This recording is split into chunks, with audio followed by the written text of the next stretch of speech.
practically. These are the things that we have to take into consideration practically, and that we can have with having the philosophy, the hashkafa, of knowing that Hashem revealed to us the Soda Gilgul through the tzaddikim, through the Kabbalah.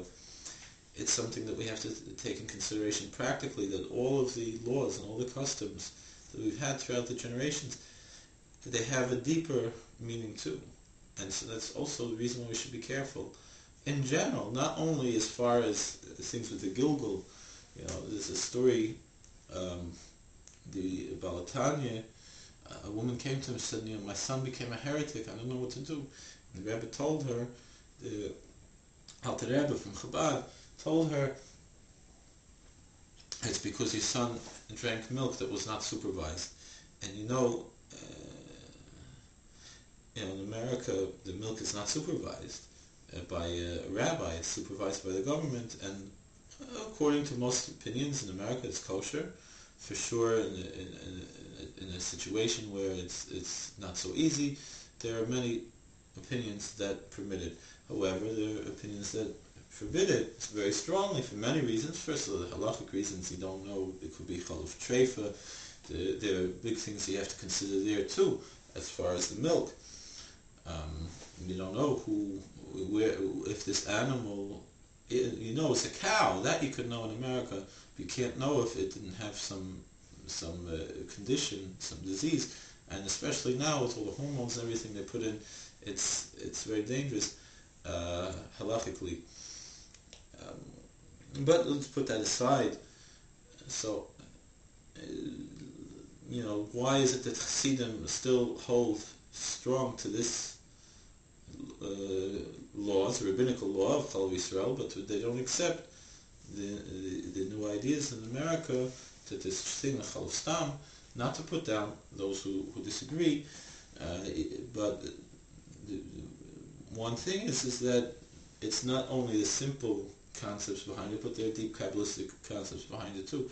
However, the answer is that Moshe Feinstein, Zecher Tzadik Levrach, was also aware of this. First of all, he said about Nefesh should be machmir, and he said many things, that would seem to indicate that we should only keep Chalav Yisrael. But in as much that he taught about Chalav Stam, he was really essentially saying that Chalav Stam was Chalav Yisrael because the idea is like Riyah, that we know about it, it's like we're seeing it, so it's really like Chalav Yisrael. However, the Chassidim did not accept that for the most part. Some did.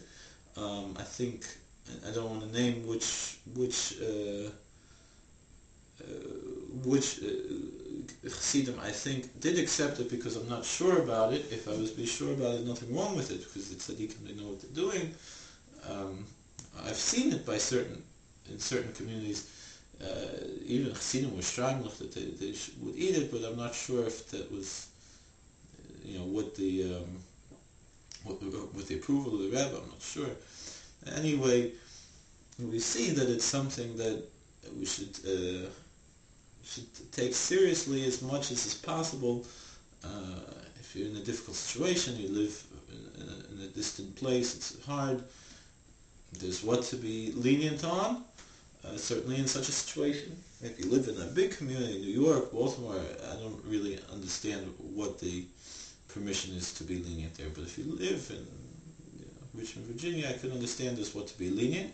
However, you can get a tremendous blessing if you do keep it, and you feel in your soul, you can taste the food. It's different. It's been, Baruch Hashem, many years since I've knowingly had something that wasn't Chalav Yisrael, as far as I can remember. I mean, maybe I had once something, chips that were OUD by accident. I spit it out and I threw it out recently, maybe a few months ago.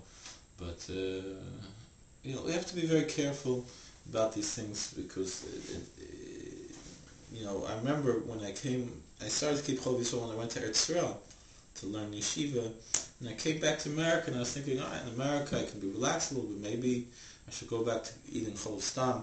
And that day, a friend of mine from Eretz Yisrael, Rabbi Yitzchak Kolakowski, he should be well, he called me up on the phone, and I didn't ask him about this subject. He said,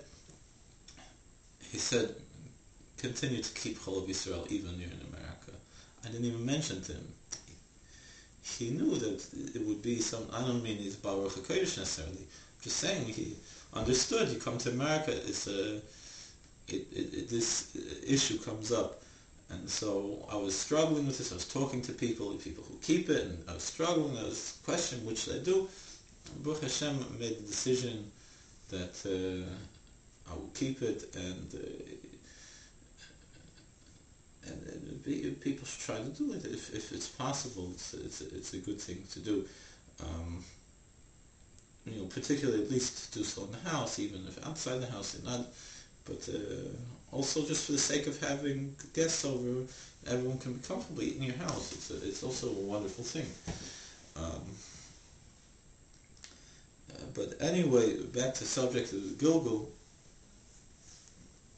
So a lot of people wonder, where is it in the Bible? Like we said in Exodus 21, we're saying it's hinted to, but actually you have more clearly in the book of Job, chapter 33, verse 29. It says that,